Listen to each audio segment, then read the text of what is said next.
अंजली, सकाळी 9 वाजले तरी अजून तुझा चहा नाश्ता आटोपला नाहीये का? हे असे नखरे आमच्या घरात चालणार नाहीत. सासूबाई वयस्कर आहेत म्हणून मी घर सांभाळते, पण याचा अर्थ असा नाही की तू इथे फक्त राणीसारखं बसून खायला आलीयस. हॉलमधून शैलजाचा कडक आणि हुकुमशाही आवाज स्वयंपाकघरात पोहोचला. अंजली नुकतीच गॅस शेजारी उभी राहून सासूबाईंसाठी काढा गाळत होती. शैलजाच्या लग्नाला 10 वर्ष झाली होती, तर अंजली या घरात लग्न करून येऊन अवघे वर्षभर झाले होते. सासूबाई सुमतीबाई आजारी आणि वयस्कर असल्यामुळे घराची खरी सत्ता शैलजाच्या हातात आली होती. पण शैलजा या सत्तेचा वापर घर सांभाळण्यासाठी कमी आणि अंजलीवर हुकूम गाजवण्यासाठी जास्त करायची. अंजली शांतपणे काढा घेऊन सुमतीबाईंच्या खोलीत गेली. ती काहीच बोलली नाही, कारण तिला घरात सकाळी सकाळी कोणताही वाद नको होता. पण शैलजाचा हस्तक्षेप दिवसेंदिवस वाढतच चालला होता. अंजलीने कोणते कपडे घालायचे, तिने माहेरी कधी फोन करायचा, स्वयंपाकात भाजी कशी करायची, इथपर्यंत प्रत्येक गोष्टीत शैलजा नाखोपसायची आणि वरून सासूबाईंसारखे नियम सुनावत बसायची. त्या दिवशी दुपारी सुमतीबाई झोपल्या होत्या. विकास आणि आनंद दोघेही आपापल्या कामावर गेले होते. अंजली हॉलमध्ये बसून कपड्यांच्या घड्या घालत होती. तेवढ्यात शैलजा तिथे आली आणि तिने सोफ्यावर पडलेला अंजलीचा फोन उचलला. अंजली, काल रात्री तू तुझ्या आईशी पाऊण तास काय बोलत होतीस? लग्न झाल्यावर मुलींनी तासनतास माहेरी गप्पा मारणं बंद करायचं असतं, हे तुला तुझ्या आईवडिलांनी शिकवलं नाही का? आमच्या वेळी आम्ही, शैलजा पुढे बोलणारच होती, पण अंजलीच्या सहनशीलतेचा बांध आता फुटला होता. आज शैलजाने थेट तिच्या आईवडिलांच्या संस्कारावर बोट ठेवले होते. अंजली झटकन उभी राहिली. तिने शैलजाच्या हातातून आपला फोन ओढून घेतला. तिने शैलजाच्या डोळ्यात डोळे घालून अत्यंत खंबीर आणि स्पष्ट आवाजात सांगितले, ताई, बस झालं आता. गेल्या 1 वर्षापासून मी तुमचं प्रत्येक बोलणं सहन करते, कारण तुम्ही या घरच्या मोठ्या सून आहात. पण याचा अर्थ असा नाही की तुम्ही माझ्या वैयक्तिक आयुष्यात, माझ्या माहेरी आणि माझ्या प्रत्येक गोष्टीवर हक्क गाजवाल. एक गोष्ट नीट लक्षात ठेवा, तुम्ही काय माझी सासू नाही आहात, फक्त जाऊ आहात. सासूबाईंनी सुद्धा मला कधी एवढं टोकलं नाहीये जेवढं तुम्ही रोज मला त्रास देता. अंजलीचे हे शब्द ऐकून शैलजाचा चेहरा रागाने लालबुंद झाला. तिला या घरात आजपर्यंत कोणाकडूनही उलट उत्तर ऐकायची सवय नव्हती. काय म्हणालीस? माझी लायकी काढतेस तू? या घरात मी 10 वर्ष काढलीत. माझ्या जीवावर हे घर चालते. शैलजा ओरडली. घर दोघांच्या नवऱ्यांच्या कमाईवर चालते ताई, फक्त तुमच्या एकट्याच्या नाही. आणि जर तुम्ही घर सांभाळता तर मीही दिवसभर राबते, पण सासू बनून हुकूम गाजवायचा प्रयत्न पुन्हा करू नका. असे म्हणून अंजली आपल्या खोलीत निघून गेली आणि तिने दरवाजा बंद केला. संध्याकाळी जेव्हा विकास आणि आनंद घरी आले तेव्हा शैलजाने घरात मोठा ड्रामा सुरू केला. तिने विकाससमोर रडण्याचे सोंग घेतले. बघा ओ, आज तुमच्या लहान भावाच्या बायकोने माझी काय लायकी काढली. मला म्हणते तुम्ही फक्त जाऊ आहात, सासू नाही. मला या घरात काही मान आहे की नाही? विकास चिडला. त्याने लहान भाऊ आनंदला बोलवले. आनंद, तुझ्या बायकोला समजावून सांग, शैलजा या घरची मोठी सून आहे. तिने जर काही पाऊल उचललं तर घर कसं चालेल? अंजलीने तिची माफी मागितली पाहिजे. आनंदने अंजलीची बाजू ऐकून घेतली होती. तो शांतपणे म्हणाला, दादा, वहिनी मोठ्या आहेत यात शंका नाही, पण वहिनी जर अंजलीच्या माहेरच्या लोकांवरून आणि तिच्या प्रत्येक छोट्या गोष्टीवरून टोमणे मारणार असतील तर अंजलीने जे उत्तर दिले ते काहीच चुकीचं नाही. वहिनीने जाऊ म्हणून राहावं, सासू बनू नये. या वादावरून दोन्ही भावांमध्ये पहिल्यांदाच अंतर पडले. स्वयंपाकघर एकच होते, पण दोन्ही जावांमध्ये आता एक अदृश्य भिंत उभी राहिली होती. काही दिवसानंतर सुमतीबाईंची तब्येत अचानक खूप खालावली. त्यांना तातडीने रुग्णालयात दाखल करावे लागले. डॉक्टरांनी सांगितले की त्यांची मोठी शस्त्रक्रिया करावी लागेल आणि त्यासाठी किमान 3 लाख रुपयांची गरज आहे. तसेच रुग्णालयात 24 तास कोणाला तरी सोबत राहावे लागेल. हा काळ संपूर्ण कुटुंबासाठी कठीण होता. विकास आणि आनंद पैशांची जुळवाजुळव करण्यासाठी बँकेत आणि मित्रांकडे धावपळ करत होते. रुग्णालयात सुमतीबाईंच्या जवळ थांबण्याची वेळ आली तेव्हा शैलजाने हात वर केले. मला घरात खूप कामं आहेत आणि मला रुग्णालयातलं वातावरण सहन होत नाही. माझ्याने तिथे थांबणं होणार नाही, शैलजाने स्पष्ट सांगितले. अंजली पुढे आली. दादा, तुम्ही पैशांचं बघा, मी आईंच्या जवळ रुग्णालयात थांबते.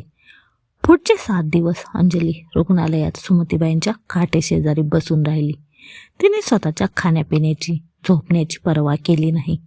सुमतीबाईंना वेळेवर औषध देणे, त्यांना धरून बसवणे, त्यांची स्वच्छता करणे, हे सगळं अंजलीने पोटच्या मुलीसारखं केलं. दुसरीकडे विकासला पैशांची अडचण येत होती. बँकेचे कर्ज मंजूर व्हायला वेळ लागत होते. जेव्हा शैलजाला समजली की नवरा विकास काही पैसे मागू शकतो, तेव्हा तिने तिच्या खोलीतील कपाटाच्या चाव्या लपवून ठेवल्या. तिला वाटले की तिचे दागिने किंवा पैसे सासूबाईंच्या इलाजासाठी वापरले जातील. पण अंजलीला जेव्हा पैशांच्या कमतरतेबद्दल समजले, तेव्हा तिने न सांगता आपल्या सोन्याचे बाटल्या आनंदच्या हातात दिली. आनंद, हे विकून टाका किंवा गहाण ठेवा, पण आईंच्या उपचारात काही कमी पडू देऊ नका. सुमतीबाईंची शस्त्रक्रिया यशस्वी झाली. जेव्हा त्यांना शुद्ध आली तेव्हा त्यांनी सर्वात आधी अंजलीचा हात धरला. त्यांना माहीत होते की या 7 दिवसात त्यांच्यासाठी कोण रात्रभर जागे होते. 2 आठवड्यांनी सुमतीबाई बऱ्या होऊन घरी आल्या. घरात सर्वांची बैठक बसली होती. सुमतीबाईंनी विकास आणि आनंदला जवळ बोलावले. विकास, आनंद, आज मी जिवंत घरी आले ते फक्त माझ्या अंजलीमुळे, सुमतीबाई क्षीण आवाजात म्हणाल्या. त्याने शैलजाकडे पाहिले, जी लाजेने मान खाली घालून उभी होती. सुमतीबाई म्हणाल्या, शैलजा, तू नेहमी म्हणायचीस ना की तू या घरची मोठी आहेस. घर तुझ्यामुळे चालतं. पण जेव्हा खरोखरच कुटुंबाला आणि मला तुझी गरज होती, तेव्हा तू कपाटाच्या चाव्या लपवून बसली होतीस. आणि ज्या अंजलीला तू फक्त जाऊ आहेस म्हणून हिनवायचीस, तिने स्वतःचे दागिने दिले आणि स्वतःची भूक तहान विसरून माझी सेवा केली. शैलजाच्या डोळ्यात पश्चातापाचे अश्रू आले. तिने अंजलीकडे पाहिले. अंजलीने ज्या खंबीरपणे तिला उत्तर दिले होते, आज तिची तीच खंबीरता या घरासाठी ढाल बनली होती. शैलजा पुढे आली आणि तिने अंजलीचे दोन्ही हात धरले. अंजली, मला माफ कर. मी खरोखरच स्वतःला सासू समजत होते आणि तुझ्यावर आवाजवी अधिकार गाजवत होते. पण आज तू मला दाखवून दिलं की नातं हे अधिकाराने नाही तर कर्तव्याने आणि प्रेमाने मोठं होतं. तू माझ्यापेक्षा खूप मोठी आहेस ग मनाने. अंजलीने हसून शैलजाचे अश्रू पुसले. ताई, मी आधीच म्हणाले होते, तुम्ही माझी सासू नाही, जाऊ आहात. आणि जाऊ म्हणजे बहिणीसारखी असते.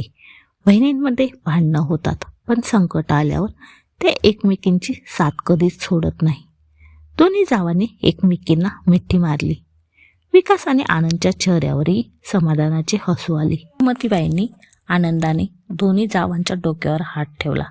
घरातली ती कटुता, तो हुकुमशाही स्वभाव आता संपला होता.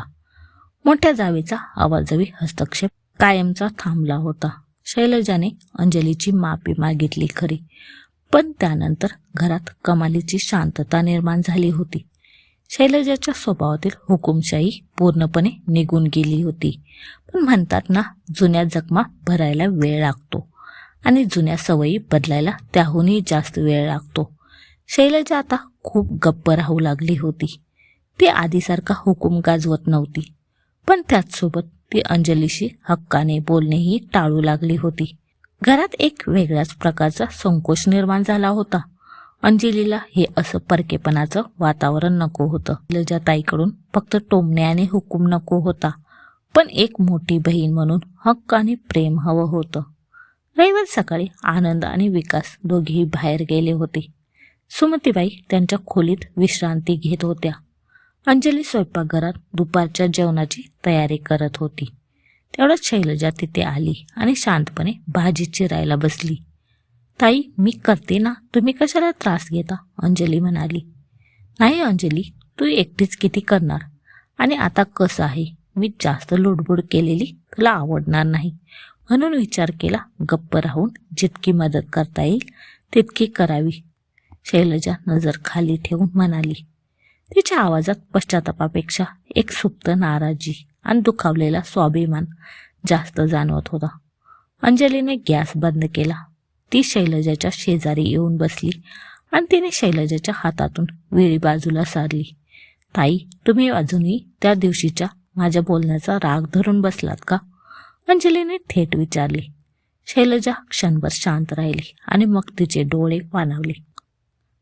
राग नाही ग अंजली, पण मला माझीच खूप लाज वाटते.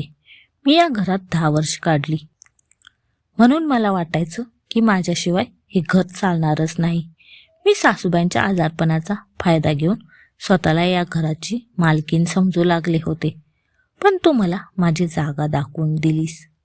आता मला भीती वाटते की मी काही हक्काने बोलायला गेले आणि तुला पुन्हा वाटलं की मी हस्तक्षेप करते तर. अंजली हसली आणि तिने शैलजाचा हात आपल्या हातात घेतला. ताई, मी त्या दिवशी जे बोलले ते तुमच्या हस्तक्षेपाबद्दल होतं, तुमच्या हक्काबद्दल नाही. तुम्ही माझ्यापेक्षा वयाने आणि अनुभवाने मोठे आहात. जर मी काही चुकले तर मला ओरडण्याचा तुम्हाला पूर्ण अधिकार आहे, पण तो अधिकार एका मोठ्या बहिणीसारखा असावा, हुकूम गाजवणाऱ्या सासूसारखा नसावा. मला पाहुण्यांसारखी वागणारी मोठी जाऊ नकोय, तर पाठीशी उभी राहणारी ताई हवी आहे. अंजलीच्या या शब्दाने शैलजाच्या मनावरचे सगळे दडपण हलके झाले. तिने अंजलीला जवळ घेतले.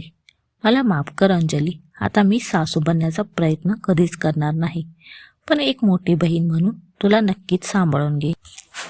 त्याच दिवशी संध्याकाळी घराची खरी परीक्षा घेणारी एक घटना घडली. विकासच्या कंपनीतील काही वरिष्ठ अधिकारी आणि त्यांचे कुटुंब रात्रीच्या जेवणासाठी त्यांच्या घरी येणार होते. विकाससाठी ही खूप मोठी व्यावसायिक संधी होती, कारण या भेटीवर त्याचे पुढचे प्रमोशन अवलंबून होते. विकासने सकाळीच सांगितले होते, शैलजा, जेवण खूप उच्च दर्जाचे झालं पाहिजे. साहेब खूप कडक स्वभावाचे आहेत. शैलजा आणि अंजलीने दुपारी 2 वाजल्यापासून तयारी सुरू केली.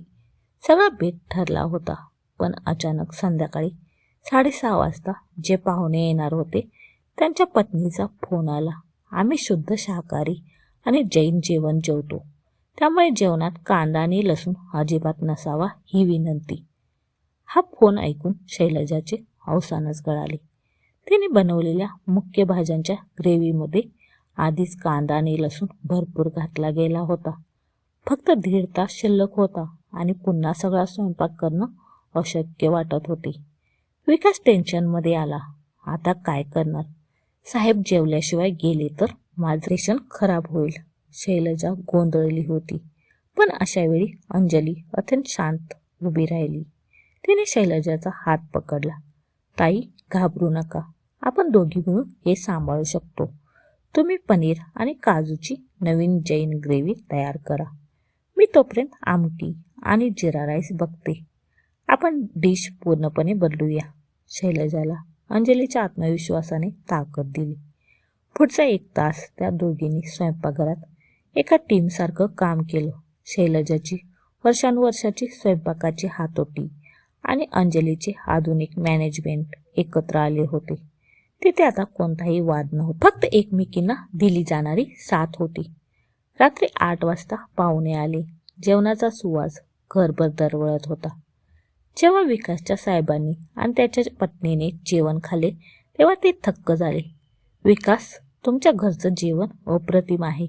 कांदा लसूण नसूनही इतकी चव मी हॉटेलमध्ये कधी खाल्ली नाही. हे कोणी बनवलं? साहेबांच्या पत्नीने विचारले. विकासने अभिमानाने स्वयंपाकघराकडे पाहिले, जिथून शैलजा आणि अंजली एकत्र बाहेर आल्या. शैलजा पुढे होऊन म्हणाली, मॅडम, हे सगळं माझ्या लहान जावेने अंजलीने सांभाळले. ऐनवेळी बेत बदलला तरी तिने अजिबात धीर सोडला नाही. पण अंजलीने लगेच सांगितले, नाही मॅडम, ताईंच्या अनुभवाशिवाय हे शक्यच नव्हतं. स्वयंपाकाची खरी चव त्यांच्याच हाताला आहे. मी फक्त त्यांना मदत केली. दोन जावांचे हे एकमेकींबद्दलचे प्रेम आणि आदर पाहून पाहुणे खूप प्रभावित झाले. साहेब विकासला म्हणाले, विकास, ज्याच्या घरात इतकी एकजूट आणि समजूतदारपणा असतो तो माणूस कशातही कधीच अपयशी होऊ शकत नाही. तुमचे कुटुंब खरोखरच खूप सुंदर आहे. पाहुणे गेल्यानंतर विकास आणि आनंदने दोन्ही जावांचे आभार मानले. सुमतीबाई आपल्या खोलीतून हे सगळं पाहत होत्या. त्यांच्या डोळ्यात आनंदाश्रू होते. त्यांनी दोन्ही सुनांना जवळ बोलावले आणि सांगितले, आज माझ्या घराची खरी दिवाळी झाली. जेव्हा सून स्वतःला सासू समजू लागते तेव्हा घर तुटतं, पण जेव्हा दोन जावा एकमेकींच्या बहिणी बनतात तेव्हा घराचं मंदिर होतं. शैलजाने अंजलीकडे पाहिली आणि म्हणाली, हो आई, मी आता सासू बनण्याची चूक कधीच करणार नाही. कारण जाऊ असण्यात जे सुख आहे ते हुकूम गाजवण्यात कुठेच नाही. घरात पुन्हा एकदा हसण्याचे कारंजे उडू लागले.